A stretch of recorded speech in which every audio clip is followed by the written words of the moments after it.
selesai. Bagaimana kabar kalian anak-anak? Alhamdulillah, baik semuanya ya. Apakah pada pagi hari ini ada yang sudah masuk? Ya, luar biasa kalian, semuanya masuk. Ini menandakan bahwa kalian dapat mengikuti pembelajaran pada pagi hari ini dengan sehat dan penuh dengan semangat.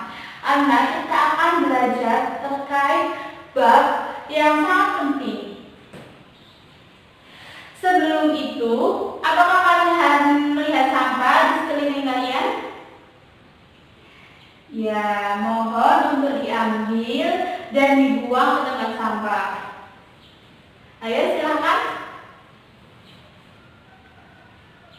Ya, terima kasih. Silakan duduk kembali. Nah, kita akan belajar sebuah bab yang penting dan luar biasa. Siapa yang tahu kita belajar apa? Ya, kita belajar sistem hukum di Indonesia. Namun sebelum itu, Ibu akan menyampaikan kepada kalian tujuan pembelajaran kita pada pagi hari ini.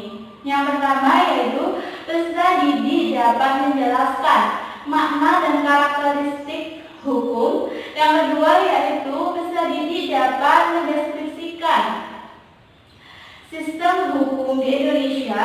Lalu yang ketiga yaitu peserta didik dapat mengidentifikasi perilaku yang sesuai dengan sistem hukum di Indonesia. Lalu sistem penilaiannya dengan tanya jawab, keaktifan kalian di kelas, dan penugasan. Namun sebelum kita belajar, kita akan menyanyi terlebih dahulu untuk menumbuhkan rasa nasionalisme dan patriotisme kita. Kita akan menyanyi lagu nasional Indonesia Raya. Siapa yang tahu lagu Indonesia Raya? Ya, semua tahu ya, alhamdulillah. Mari kita bernyanyi bersama-sama. 1, 2, 3. Indonesia tanah airku, tak tumpah darahku.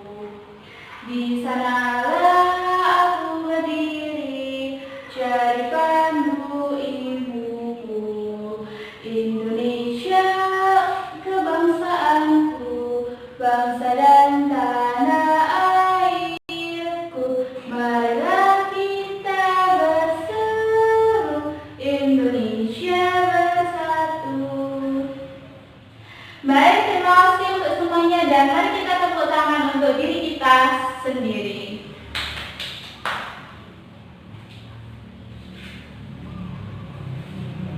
Nah, kita belajar sistem hukum di Indonesia. Kita akan belajar dulu terkait makna dan karakteristik hukum.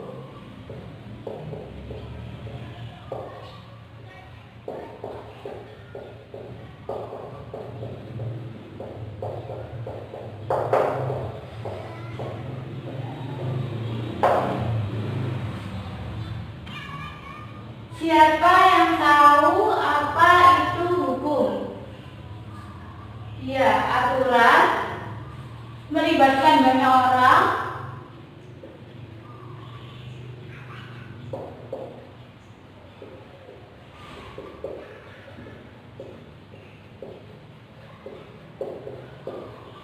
lalu apa lagi? Untuk mengatur kebaikan banyak orang. Ya, betul.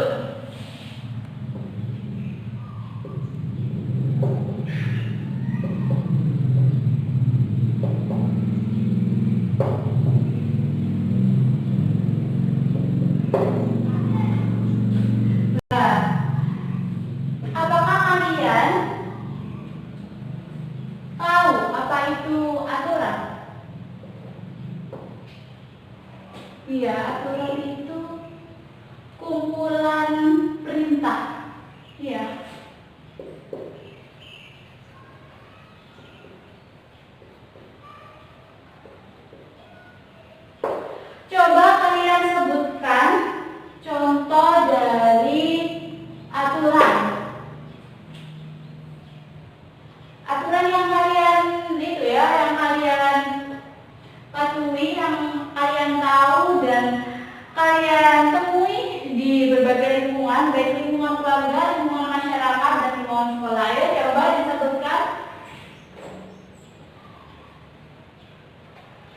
aturan untuk tidak pulang malam.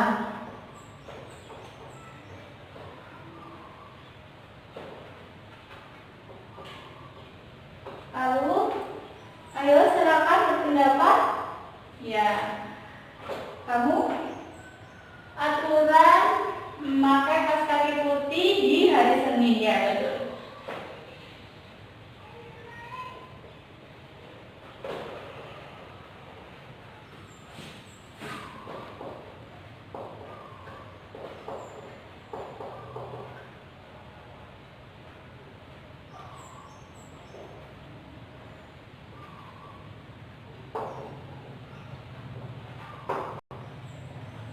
Ayo, siapa lagi yang mau berpendapat? Oh, tidak ada ya? Ini contoh dari hukum yang kalian temui di lingkungan keluarga, sekolah, dan masyarakat. Ya. Berbicara tentang hukum, pasti berhubungan dengan banyak orang.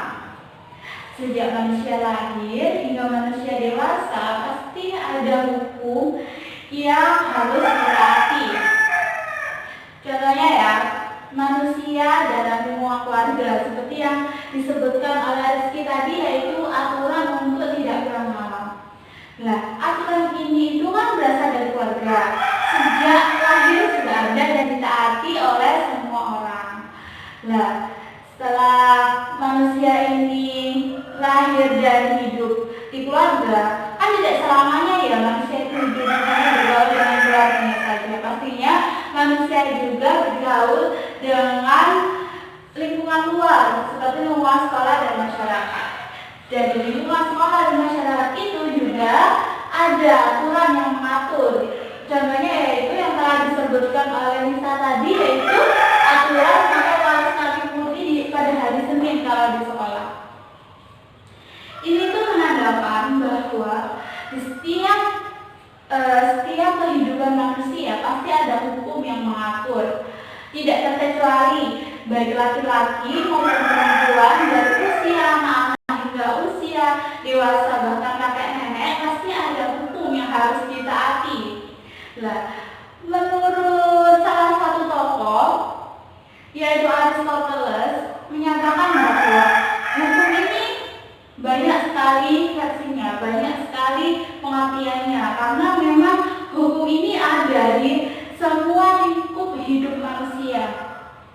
Namun Aristoteles ini menyebutkan bahwa kekuasaan sama dengan hukum. Maksudnya apa itu? Kekuasaan sama dengan hukum. Kekuasaan sama dengan hukum maksudnya yaitu jika kekuasaan itu bersumber dari hukum, maka semua yang diatur yang berada di dalam kekuasaan tersebut akan sejahtera dan tentram. Berbeda lagi dengan jika kekuasaan itu tidak bersumber dari hukum dan penguasa itu bertindak seenaknya. Itu dijamin kalau semua yang ada di kekuasaan tersebut pasti menderita dan tidak sejahtera. Nah, kan menurut Aristoteles tadi itu menyatakan ya bahwa hukum ini banyak versi pengertiannya. Namun menurut tokoh Platon itu menyebutkan bahwa ada unsur yang paling penting untuk mendefinisikan apa itu hukum. Ayo, siapa yang tahu apa makna hukum? Versinya Van Apel.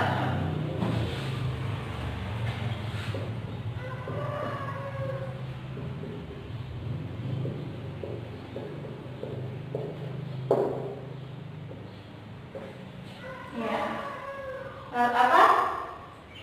Peraturan untuk mengatur kehidupan masyarakat. Ya, benar.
Ya, adanya sanksi yang tegas.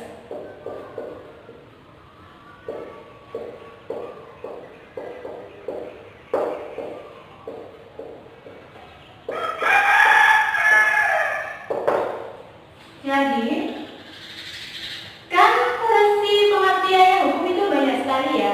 Tapi ada unsur-unsur yang harus ada dalam sebuah pengertian hukum. Yang pertama yaitu peraturan untuk mengatur kehidupan masyarakat. Yang kedua yaitu dibuat oleh badan hukum resmi yang berwajib membuat peraturan. Dan yang ketiga yaitu adanya sanksi yang tegas. Lalu apa itu hukum? Siapa yang bisa mendeskripsikan apa itu hukum sesuai dengan unsur-unsur ini? Iya, kamu silakan, Lisa.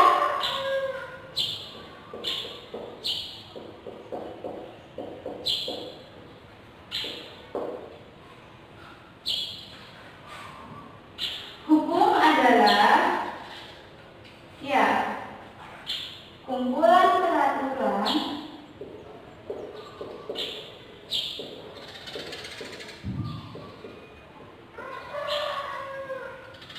yang digunakan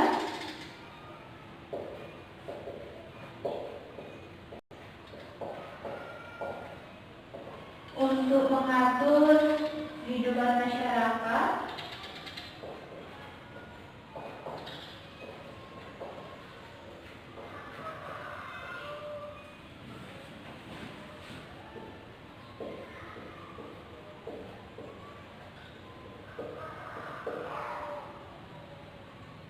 dan dibuat oleh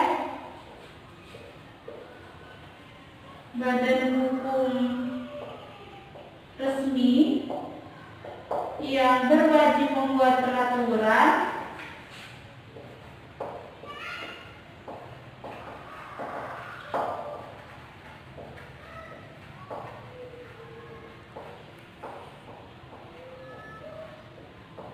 serta sanksinya tegas.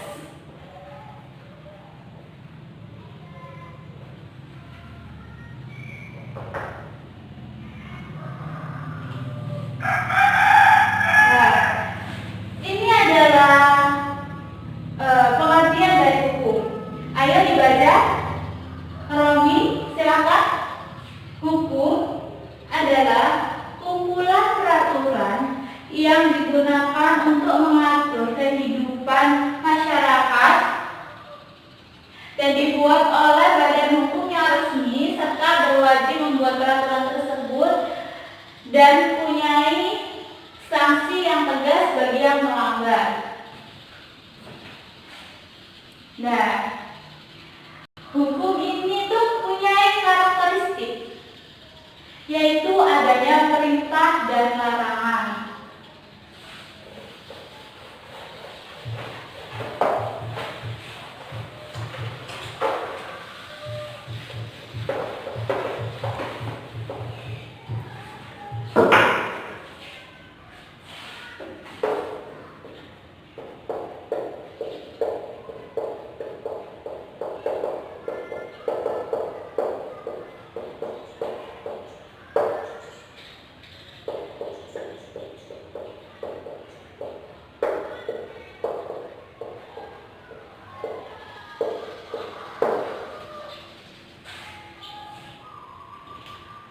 Karakteristik hukum ada dua, yaitu adanya perintah dan larangan. Adanya perintah ini contohnya yaitu dalam rumah sekolah kalian diperintahkan oleh pihak sekolah untuk memakai atribut yang lengkap pada hari Senin seperti memakai kaos kaki putih, memakai dasi, memakai topi, memakai baju yang sesuai dengan hari Senin dan lain sebagainya. Dan jika larangan ini contohnya yaitu di lingkungan sekolah ya, dilarang untuk membolos, atau contoh lain dilarang meninggalkan kelas ketika jam pelajaran berlangsung. Itulah karakteristik dari hukum, dan hukum ini juga mempunyai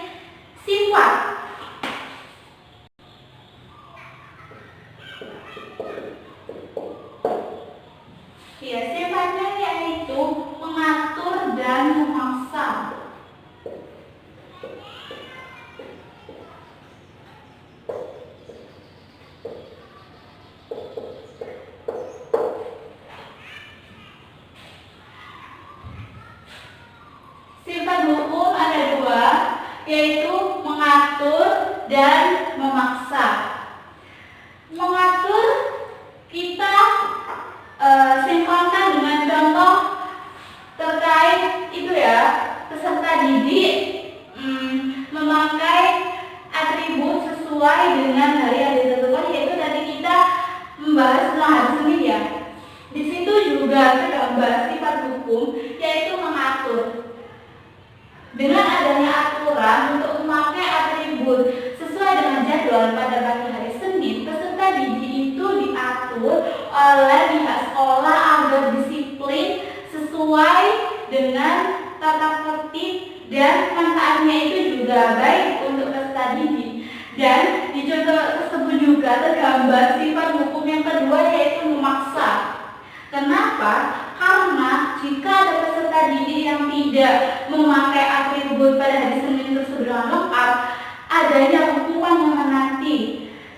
Contohnya adalah hukuman seperti salat duha, menghafalkan surat-surat tanda, dan lain sebagainya. Itulah sifat hukum. Jadi hukum ini itu tidak tidak bisa seenaknya, karena di situ sifatnya itu tegas. Tegas bagaimana maksudnya? Yaitu mengatur dan memaksa. Jika tidak sesuai dengan hukum, akan ada sanksi yang tegas dan tidak dapat dihindari oleh si pelanggar tersebut. Nah, lalu ada tugas yang diemban oleh hukum.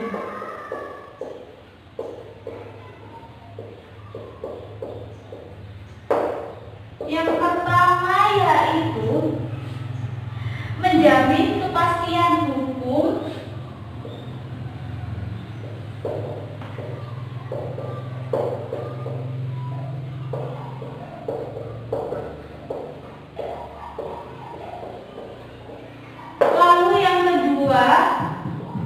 yaitu menjamin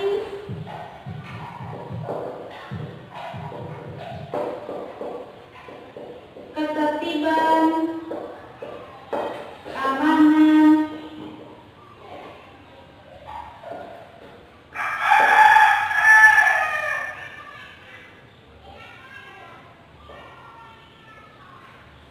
dan yang ketiga yaitu menjaga agar tidak ada aksi main hakim sendiri.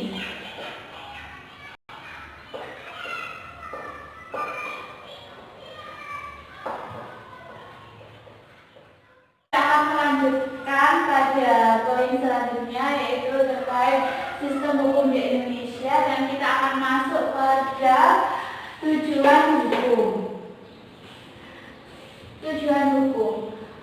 Karena di masyarakat ini punya keinginan yang berbeda-beda dan semuanya ini diwujudkan, harus membutuhkan suatu aturan agar kepentingan dan keinginan tersebut tidak berantakan dan semua kehidupan yang ada di masyarakat selalu selaras. Oleh sebab itu, adanya hukum adalah adanya aturan yang diciptakan untuk melindungi semua kepentingan dan keinginan masyarakat dan agar tidak berbenturan satu dengan lainnya. Indonesia adalah negara hukum. Semuanya diatur oleh hukum, dari semua lini kehidupan diatur oleh hukum, dari kehidupan rumah tangga, kehidupan perkawinan, KDRT, hubungan dengan masyarakat, dan lain sebagainya.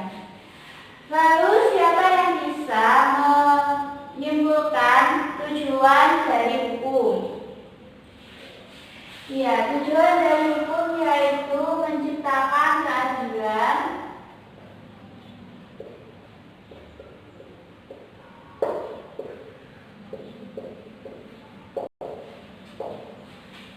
untuk semua orang.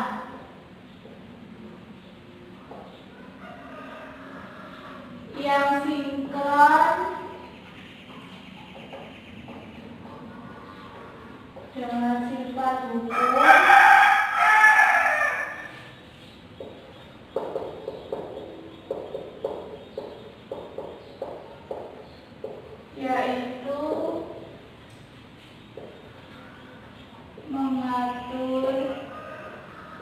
dan memaksa.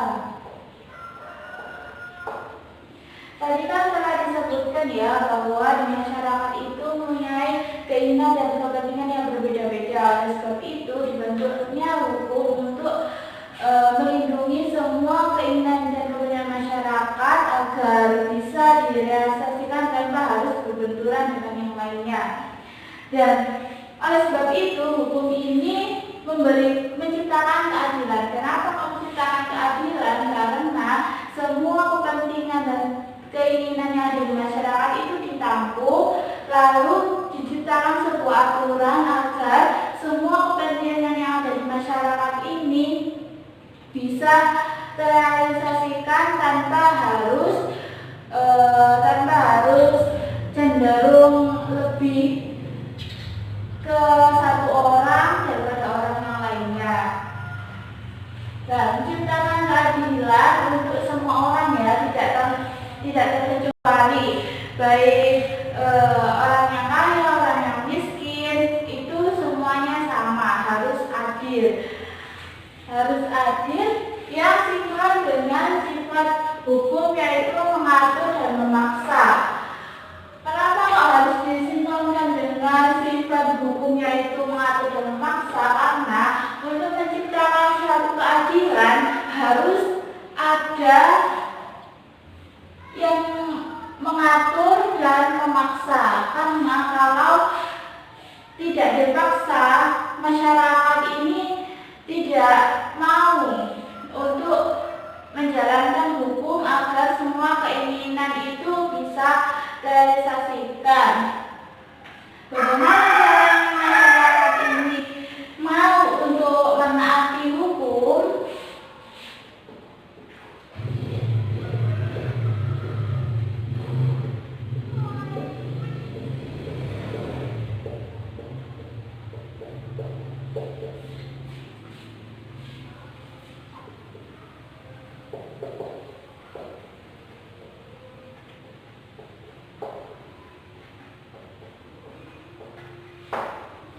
Cara agar masyarakat mau dan ingin menaati hukum, yaitu hukum harus berlandaskan dengan Pancasila.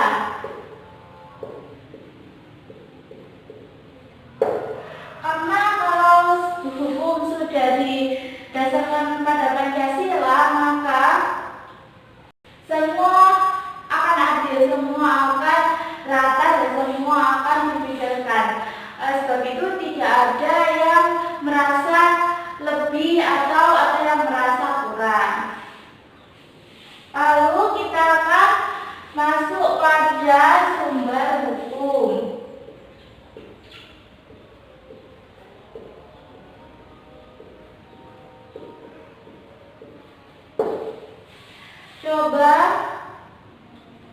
Coba siapa yang tahu sumber hukum itu apa?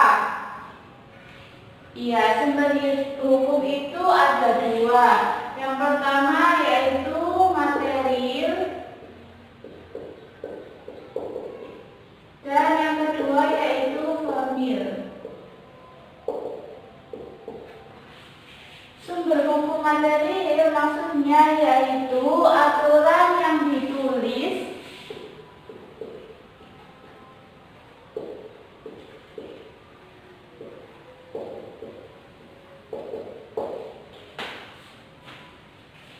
atau dibentuk berdasarkan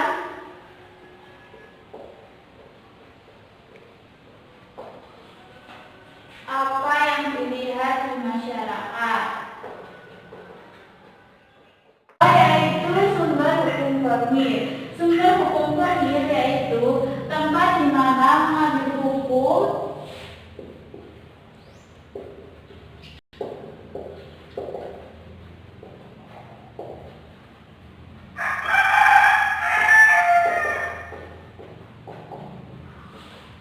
dengan melihat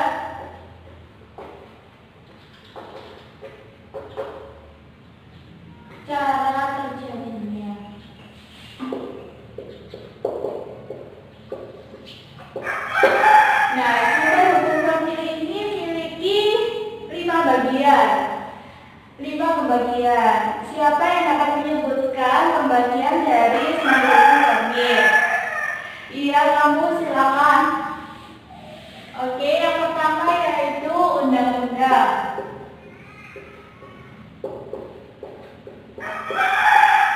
Yang kedua yaitu jurisprudensi.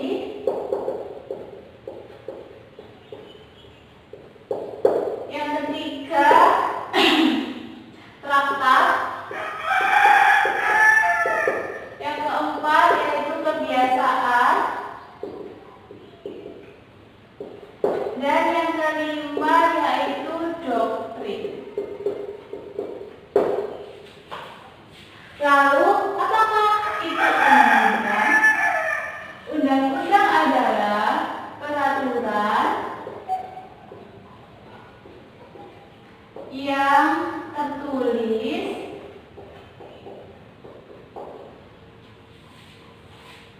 dan dibentuk oleh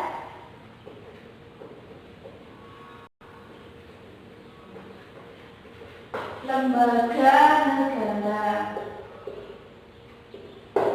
Siapa yang dapat menyebutkan contoh dari undang-undang? Ya, kamu silakan. Ya, benar. Contoh dari undang-undang seperti undang-undang perkawinan, undang-undang lalu lintas,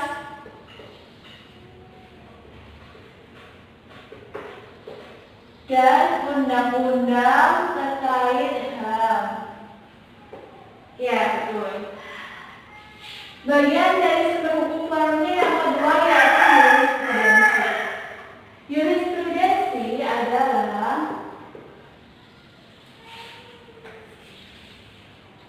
keputusan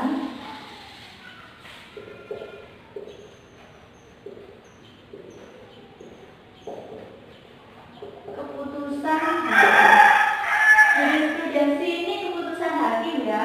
Maksud dari keputusan hakim yaitu hakim itu mempunyai kekuasaan, punya wewenang untuk membuat keputusan terkait perkara yang belum ada undang-undangnya.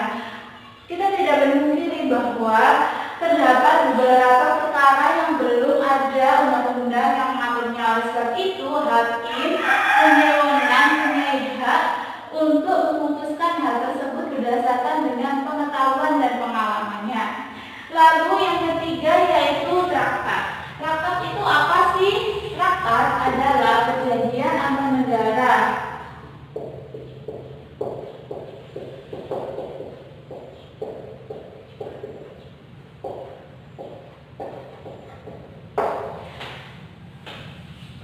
Traktat adalah perjanjian antar negara.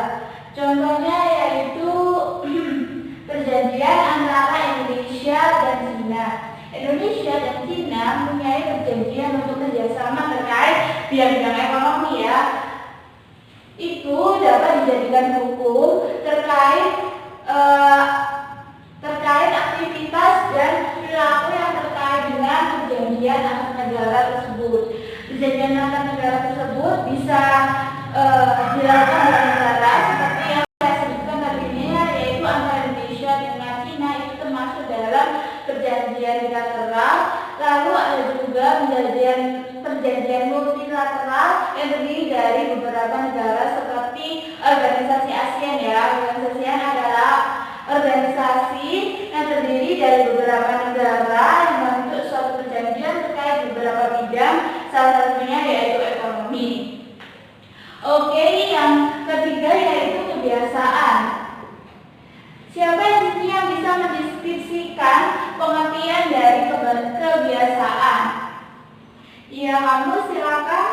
Iya, kebiasaan adalah segala aktivitas atau perilaku yang ada di masyarakat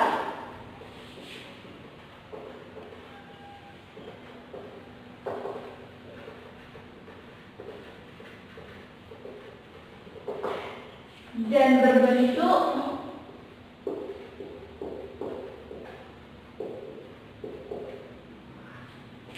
tradisi atau budaya.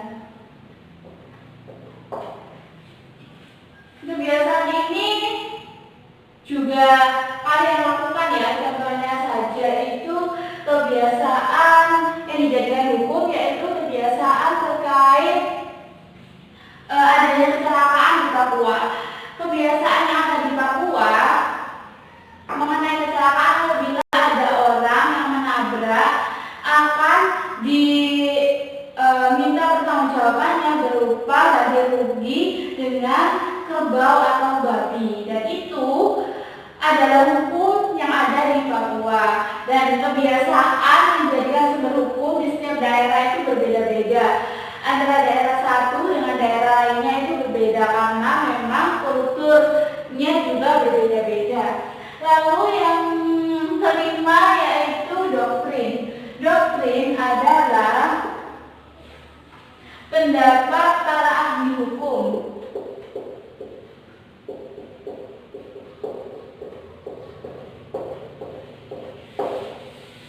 yang dijadikan sumber hukum.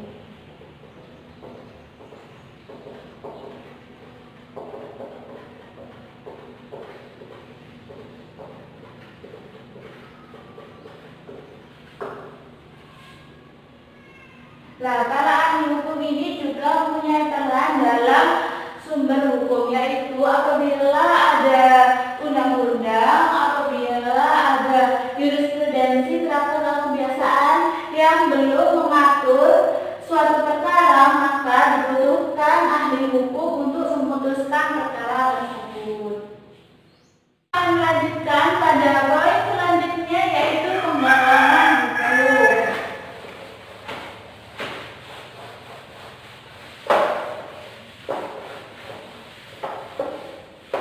Penggolongan hukum itu ada macam-macam ya.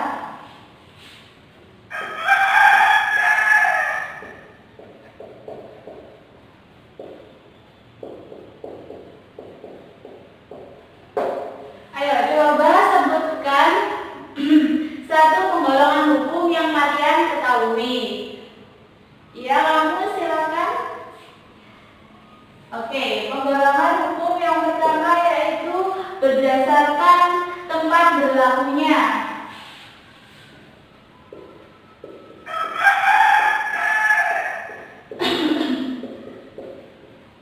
Nah, berdasarkan tempat berlakunya ini dibagi lagi menjadi dua, yaitu nasional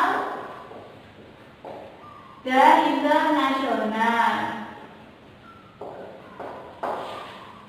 Hukum nasional adalah hukum yang berlaku hanya untuk satu negara saja.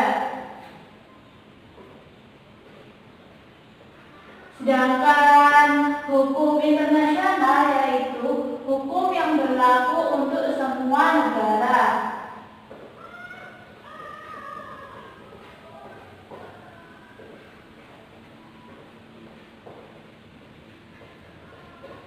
Ya, selanjutnya siapa yang mau berpendapat? Iya, kamu. Benar. Hukum penggolongan hukum berdasarkan luas berlakunya. Berdasarkan luas berlakunya ini juga dibagi menjadi dua, yaitu umum dan khusus. Hukum umum maksudnya hukum yang berlaku untuk semua orang. Sedangkan hukum khusus yaitu hukum yang hanya berlaku untuk satu golongan atau orang-orang tertentu saja.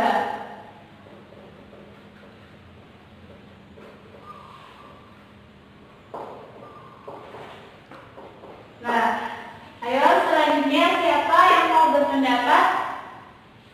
Iya, silakan. Benar, hukum berdasarkan asal terbentuknya.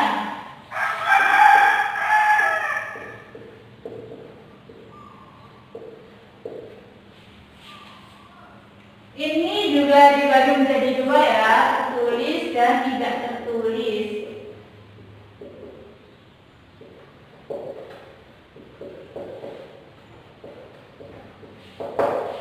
Hukum tertulis yaitu peraturan yang ditulis dan dibukukan.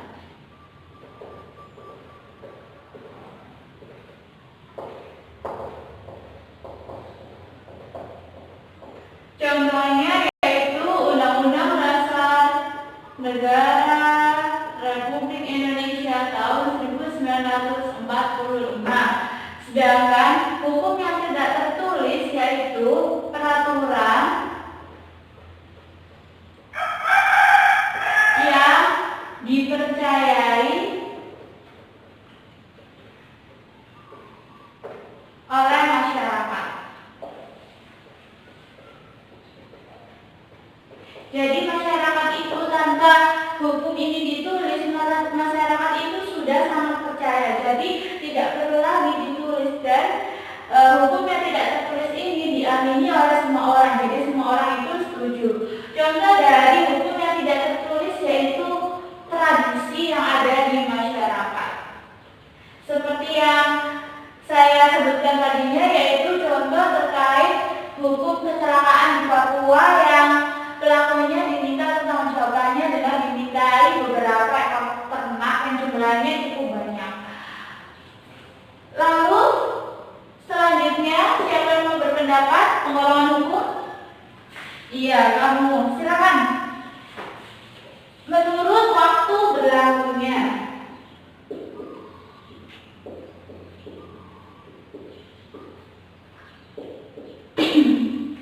Nah, ini tuh juga dibagi jadi dua lagi. Yang pertama yaitu ius constitutum. Dan yang kedua yaitu ius constituendum. Menurut waktu berlakunya dibagi jadi dua yaitu ius constitutum dan yang kedua yaitu ius constituendum. Ius constitutum adalah hukum yang berlaku untuk waktu saat ini. Contohnya yaitu Undang-Undang Dasar Negara Republik Indonesia. Sedangkan ius constituendum adalah hukum yang berlaku untuk masa depan. Contohnya yaitu rancangan Undang-Undang Dasar. Ini saya hapus dulu ya, karena sudah tidak muat saat ini.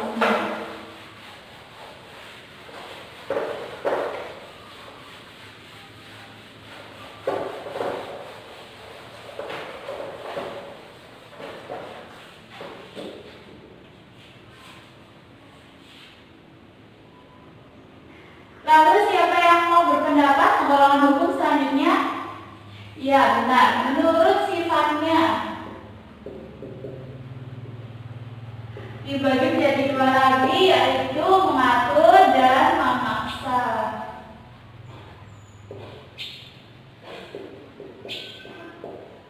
Kita kembali lagi contoh yang tadi ya terkait aturan memakai seragam sekolah dan atribut sekolah lengkap pada hari Senin. Ini menggambarkan sifat hukum mengatur dan memaksa. Mengatur, peserta didik atau siswa diatur untuk disiplin dengan memakai semua perlengkapan sekolah, atribut sekolah dan seragam yang sesuai dengan hari.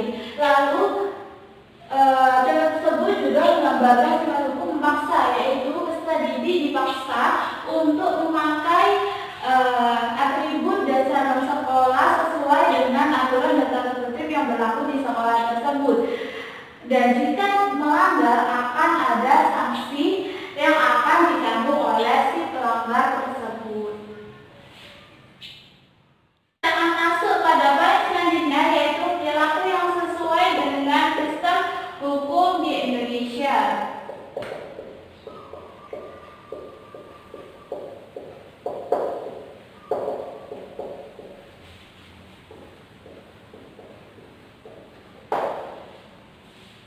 Perilaku yang sesuai dengan sistem hukum di Indonesia. Adanya hukum pasti ada konsekuensi adanya perilaku yang melanggar dan ada yang patuh. Di sini ada beberapa perilaku yang menggambarkan bahwa individu tersebut patuh atau sesuai dengan sistem hukum. Mari kita identifikasi bersama-sama. Kita akan mengidentifikasi yang perilaku sesuai hukum dulu ya.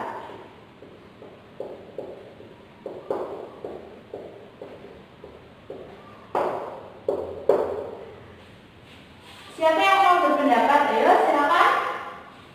Iya. Tertib lalu lintas.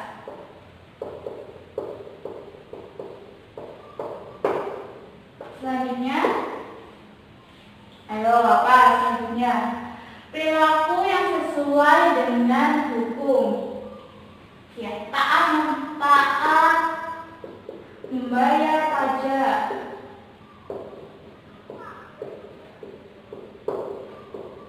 Selanjutnya, ya tidak korupsi.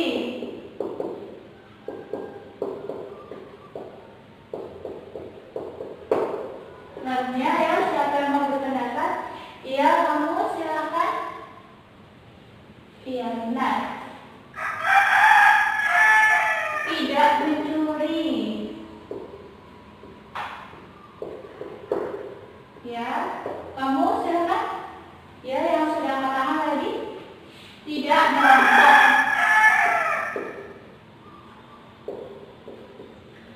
Nah, perilaku yang sesuai dengan hukum telah kita sebutkan bersama-sama. Yang pertama yaitu tertib lalu lintas. Yang kedua yaitu taat bayar pajak. Yang ketiga tidak korupsi. Yang keempat tidak mencuri. Dan yang kelima yaitu tidak merampok. Masih banyak perilaku yang menggambarkan taat hukum, tapi untuk saat ini kita mengidentifikasi 5 perilaku ini ya sesuai dengan sistem hukum. Melihat 5 perilaku ini, kalian telah dapat melihat dan mengidentifikasi perilaku yang sesuai dengan hukum yang ada di Indonesia. Oleh sebab itu, kalian harus mematuhi dan taat dengan semua hukum yang ada di Indonesia, karena hukum yang dibuat oleh lembaga legislatif tentunya untuk kebaikan kita bersama dan melindungi semua kepentingan yang ada di masyarakat, kepentingan kita juga, agar semua itu dapat direalisasikan tanpa harus berbenturan dengan yang lainnya. Oke, selanjutnya kita akan mengidentifikasi perilaku yang tidak sesuai dengan hukum.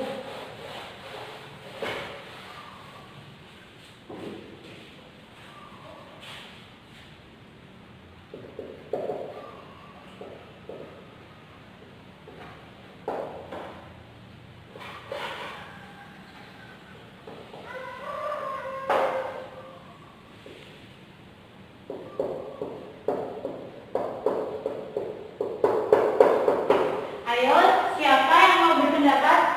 Yang tadi yang sudah berpendapat boleh itu ya memberikan kesempatan kepada temannya yang belum berpendapat. Oke, silakan. Ya, kamu. Perilaku yang tidak sesuai dengan hukum yang pertama yaitu melanggar lampu lalu lintas. Yang kedua yaitu merampok. Ya. Yang ketiga mencuri. Yang keempat yaitu korupsi.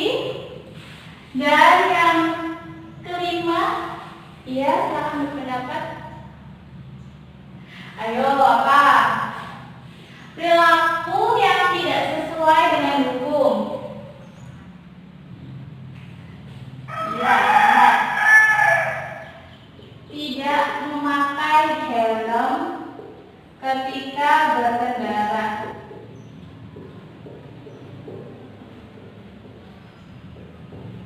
Nah, di sini juga kalian telah dapat mengidentifikasi perilaku yang tidak sesuai Nah, di sini disebutkan yang pertama yaitu melanggar lampu lalu lintas, yang kedua merampok, ketiga mencuri, keempat korupsi, dan yang kelima yaitu tidak pakai helm ketika berkendara. Nah, di sini saya lihat kalian telah dapat mengidentifikasi perilaku yang sesuai dan yang tidak sesuai. Oleh sebab itu, kalian harusnya bisa mencegah agar kalian tidak melanggar hukum dan melakukan perilaku yang tidak sesuai dengan hukum dan melakukan perilaku yang sesuai dengan hukum dengan taat semua aturan yang dilakukan yang dibentuk oleh pemerintah.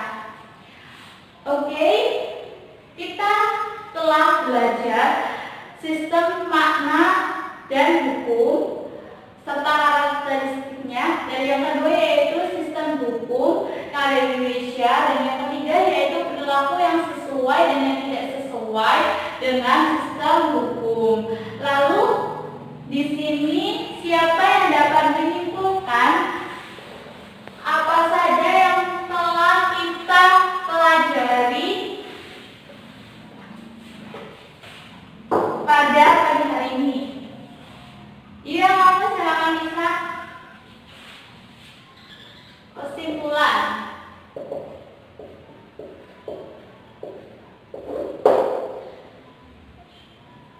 Hukum adalah aturan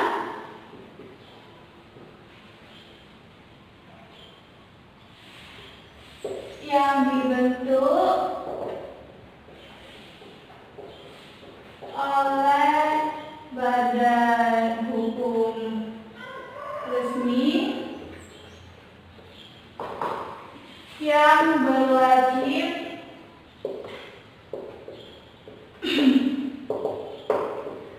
membuat undang-undang, membuat peraturan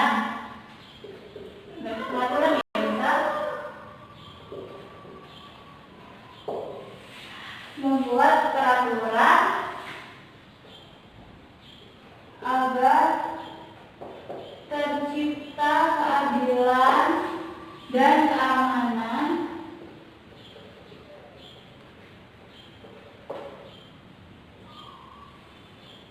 serta untuk mencegah tindakan main hakim sendiri.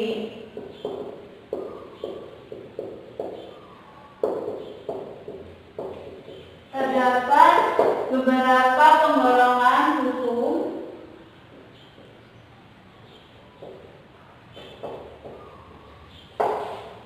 salah satunya berdasarkan waktu berlakunya. Ya. Hukum juga memiliki tujuan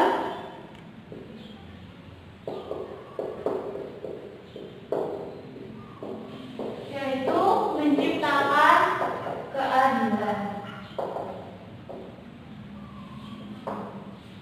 Terdapat perilaku yang sesuai dengan hukum yang ada di Indonesia. Salah satunya yaitu tidak korupsi. Sedangkan ada sebagian orang yang memiliki perilaku tidak sesuai dengan hukum. Salah satunya melanggar lampu lalu lintas. Oke. Kesimpulan dari pembelajaran kita pada pagi hari ini yaitu hukum adalah aturan yang dibentuk oleh badan hukum resmi yang berwajib membuat peraturan agar diterapkan keamanan serta tidak main hakim sendiri. Penggolongannya terdapat beberapa, salah satunya yaitu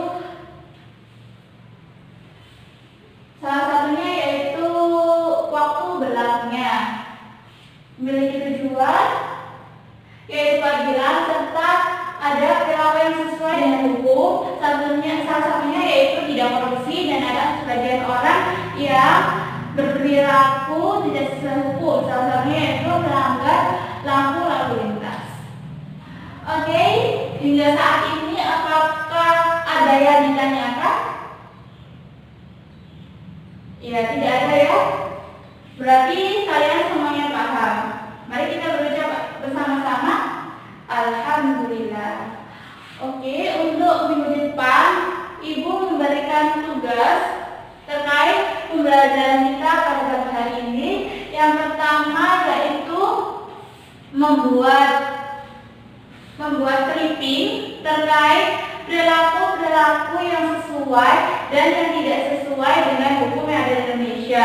Minimal 20 ya, 20 perilaku sesuai dengan hukum yang ada di Indonesia. Dan di situ juga harus dicantumkan analisisnya. Melanggar undang-undang yang mana, seharusnya bagaimana, terus mengapa hal tersebut bisa terjadi dan lain sebagainya bisa kalian kembangkan. Untuk mengakhiri pembelajaran pada pagi hari ini, marilah kita berdoa terlebih dahulu agar ilmu yang kita dapatkan dapat bermanfaat bagi nusa, bangsa, dan agama. Berdoa dipersilakan. Selesai. Terima kasih semuanya atas partisipasi dan semangat kalian dalam mengikuti pembelajaran pada pagi hari ini. Ibu ucapkan